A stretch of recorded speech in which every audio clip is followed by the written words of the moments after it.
अगर मैं कहूं कि टाइटैनिक को डुबाने वाला आइसबर्ग नहीं था और ना ही कोई कर्स यानी श्राप, बल्कि एक ऐसी सच्चाई थी जिसे 100 साल तक छिपाया गया, तो क्या आप यकीन करेंगे? नहीं, मुझे पता है आप यकीन नहीं करोगे, लेकिन आज मैं टाइटैनिक की वो रियलिटी बताने वाला हूं जो मूवीज, बुक और हिस्ट्री में कभी पूरी तरह से बताई नहीं गई। 10 अप्रैल 1912 की वो रात जब सिर्फ एक गलती की वजह से दुनिया का सबसे बड़ा, सबसे सुरक्षित माना गया जहाज टाइटैनिक समुद्र की गहराइयों में हमेशा के लिए समा गया और साथ में समा गए उसके डूबने के राज। टाइटैनिक के डूबने के कुछ साल बाद ऐसी अफवाहें उड़ी जिसमें बिल्कुल भी सच्चाइयां नहीं थी। इसलिए आज की वीडियो के अंदर मैं टाइटैनिक से जुड़े कुछ ऐसे सवालों की रियलिटी बताने वाला हूं जो हमें आज तक बताए नहीं गए, जैसे कि क्या टाइटैनिक सच में अनसिंकेबल था? क्या कैप्टन ने जानबूझ के शिप की स्पीड बढ़ाई? क्या टाइटैनिक के डूबने के पीछे सिर्फ आइसबर्ग की गलती थी? नहीं, ऐसा बिल्कुल भी नहीं था, बल्कि कुछ सच्चाइयां ऐसी थी जो हमें फिल्मों और कहानियों में कभी बताई नहीं गई। नमस्कार, सत श्री अकाल और आदाब दोस्तों। आज मैं टाइटैनिक से जुड़े ऐसे फैक्ट बताने वाला हूँ जो रिसर्च, इन्वेस्टिगेशन, डायरेक्ट डिस्कवरी और हिस्टोरियल रिकॉर्ड्स में साबित हुए। न कोई अफवाह, कहानी या मूवी बेस्ड बातें इसमें शामिल नहीं होगी। साथ साथ यही बताऊंगा कि जो कहानियां अपन को सुनाई गई है उसमें कितनी सच्चाई है और कितना झूठ। तो वीडियो में एंड तक बने रहना, क्योंकि आखिरी वाली रियलिटी सबसे शॉकिंग वाली है। सेगमेंट नंबर 1, टाइटैनिक को दुनिया का अनसिंकेबल शिप कहा गया था, जो कि बिल्कुल गलत है। सच्चाई ये है कि व्हाइट स्टार लाइन ने कभी भी टाइटैनिक को ऑफिशियली अनसिंकेबल नहीं कहा। कंपनी के प्रोसेस ने लिखा था प्रैक्टिकली अनसिंकेबल, मतलब पूरी तरह नहीं बल्कि लगभग, लेकिन न्यूज़पेपर और लोगों ने इस बात को बढ़ा चढ़ाकर अनसिंकेबल बना दिया। इसलिए ओवर कॉन्फिडेंस की कहानी यहीं से शुरू होती है और जो 1500 लोगों की मौत हुई थी उसका कारण सबसे बड़ा क्रेडिट इसको ही जाता है। सेगमेंट नंबर 2, टाइटैनिक सिर्फ आइसबर्ग के टकराने से डूबा, यह भी बिल्कुल गलत है। रियलिटी ये है कि आइसबर्ग तो सिर्फ आखिरी वजह थी। असल में डिजास्टर के पीछे कई फैक्टर्स थे, जैसे कि high speed, multi warning ignore होना, लाइफ बोट की कमी, वेदर कंडीशन, ह्यूमन डिसीजन। यानी टाइटैनिक एक गलती से नहीं बल्कि कई गलतियों से डूबा। सेगमेंट नंबर 3, टाइटैनिक शिप का ओवर स्पीड में होना। कुछ लोगों का कहना था कि शिप के कैप्टन स्मिथ हाई स्पीड का रिकॉर्ड तोड़ना चाहते थे, इसी वजह से वो इसकी स्पीड बढ़वा रहे थे।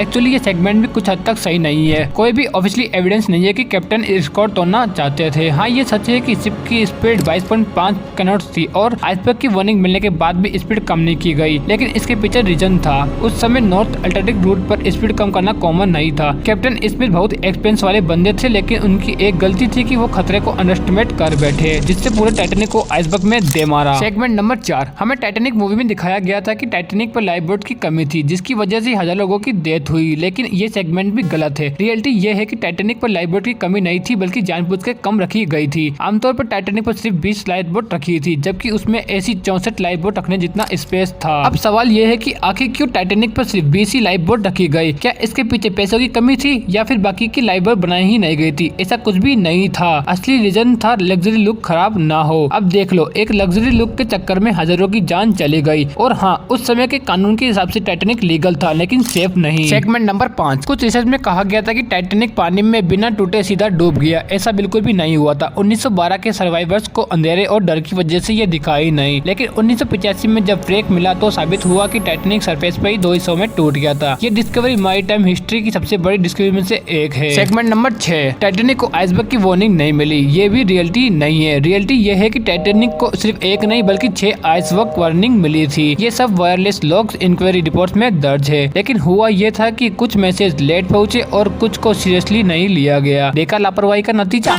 सेगमेंट नंबर 7, क्या टाइटैनिक का स्टील बेस्ट क्वालिटी का नहीं था? मॉडल साइंटिफिक टेस्ट, नासा और मेटलर्जी स्टडी में पता चला कि स्टील कोल्ड टेम्परेचर में ब्रिटल हो गया था। रिवेट भी वीक थे, जिसकी वजह से शिप में डैमेज तेजी से फैल गया था और कुछ ही घंटों में पानी में जहाज समा गया। सेगमेंट नंबर 8, कोल फायर की कहानी झूठी थी। नहीं, लेकिन रियलिटी ये है कि कोल वर्कर फायर के फोटोज, वर्कर सेटलमेंट मौजूद है, लेकिन ये डिजास्टर के मेन रीजन क्या था ये साबित नहीं। फायर थी, लेकिन ये फैक्ट है। सेगमेंट नंबर 9, म्यूजिशियन आखिरी तक म्यूजिक बजाते रहे, क्या ये सिर्फ मूवी सीन से? नहीं, ये बात बिल्कुल सही है। मल्टी सर्वाइवर्स ने कंफर्म किया था कि म्यूजिक आखिरी तक चलता रहा। ये बात ब्रिटिश इंक्वायरी सर्वाइवर्स टेस्टिमोनीज में भी दर्ज है। फाइनल रियलिटी, टाइटैनिक किसी कर्स, गॉड्स या फिर डिस्टिनी की वजह से नहीं डूबा। वो डूबा इंसानी घमंड, ओवर कॉन्फिडेंस, सेफ्टी को इग्नोर करना और सही फैसले लेने में देरी करना।